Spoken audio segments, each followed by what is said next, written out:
In less than 2 months, Republicans officially take the gavel in the House Judiciary Committee. Their calendar already filling up with investigations into the politically motivated Department of Justice. 14 agents come talk to us while we're in the minority about how political that place has become. Talking about the purging going on. These are terms they use, not we. The purging going on, purging of agents, the pressure to categorize cases in a political fashion. The putting the threat tag label on moms and dads who show up at school board meetings. We know of over 24 parents who were investigated, no one charged. Dozen parents investigated. Can you believe that? All because they wanted to make sure that their children were not being indoctrinated. The committee has already sent letters to White House Chief of Staff, the Attorney General, and the Education Secretary regarding the Department of Justice targeting parents and basically calling them domestic terrorists rather than go after the drug cartels, terrorists, actual criminals. The DOJ went after parents who didn't want their kids to be sexualized, told their kids that they were oppressed or oppressors simply based on the color of their skin. I'm a parent myself, and this was absolutely outrageous. Several parents that the FBI targeted have already filed lawsuits against the DOJ. One of those parents, Elicia, is now the co-founder, president, and chief marketing officer of Army of Parents. She joins me now. Elicia, thank you so much for coming on Prime News. Of course. Thank you so much for having me. Obviously, when you're called a domestic terrorist, it's something that's very disconcerting, not just for yourself, but for your family. So it doesn't just affect me, it affects my children, it affects my husband. So I was very happy to join this lawsuit in order to hold Merrick Garland accountable for weaponizing government offices against parents, against moms and dads who simply want to advocate for their children. And where do you stand right now on that case? A federal judge in D.C. Gave us a standing order, which means that he cannot find anything that affected us. We had no damages, which is definitely not true.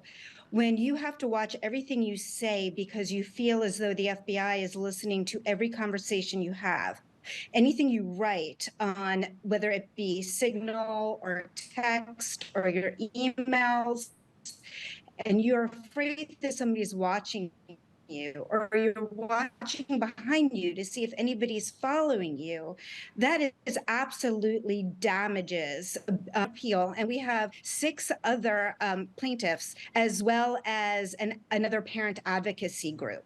Now, understand that we're only standing up for our children, for other parents and other citizens around the country. We want to make sure that our First Amendment rights are not chilled and that we have the ability to redress our government for these grievances. And Merrick Garland and the federal judge in DC has taken that away from us. And those are our rights. So when you talk about damages, we are definitely damaged, and we need to see this through.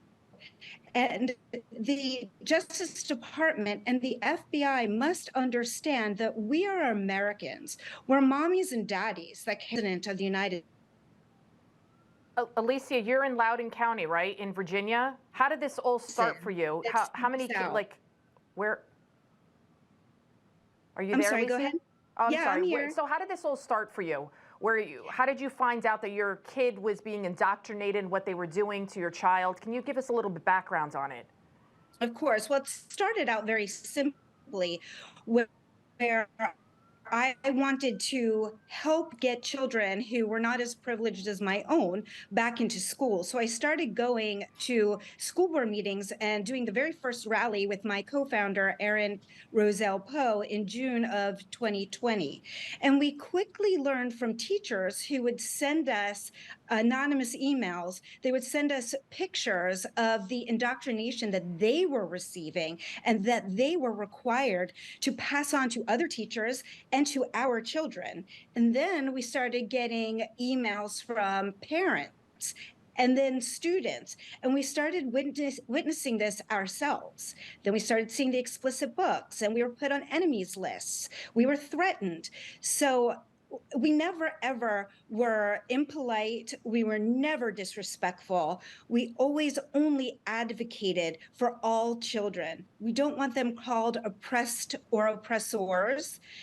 And we want them to have higher standards of education, because no one ever has done well when the bar for education was lowered. We don't believe in equity. We believe in equality. And we believe in ensuring that all children have equal access to have equality and opportunity. Well, thank you so much, Elicia Brand. I mean, it's just such a, as a mom myself, I can't thank you enough for standing up for our children. You're not only standing up for your child, but for children all across America. That's because, right. you know, like Whitney Houston says, children are our future. They are, and they're the very foundation of this country. And if we don't take care of them and treat them as the precious commodity they are, then God help us all. So thank you so much, Elicia. And that's why Army of Parents is committed to helping all children and all parents across this country. Thank you. Thank you so much. When you think about what happened during this whole targeting of parents, it all stemmed from COVID. That's how parents started finding out what was going on. They were simply doing their remote work from home, right? The parents were by their child as the child was on the computer working with the teacher. And then the parents were overhearing the children, what was happening, what the teacher was saying, that a child who is white is being told that they are oppressor. And if a child is black, that he's a victim of society. This is what is called critical race theory. This is what she was just talking about, Elicia, when we were talking about equity. And instead of equity, we should be looking at equality. And instead of trying to teach our children about reading and writing and math and considering all the money, all your tax dollars that are being spent on every single child, they want to sexualize our children. They want to make them perpetual victims in this society. Well, that's why it is so incredible for parents like Elicia Brand to stand up to the FBI, to not be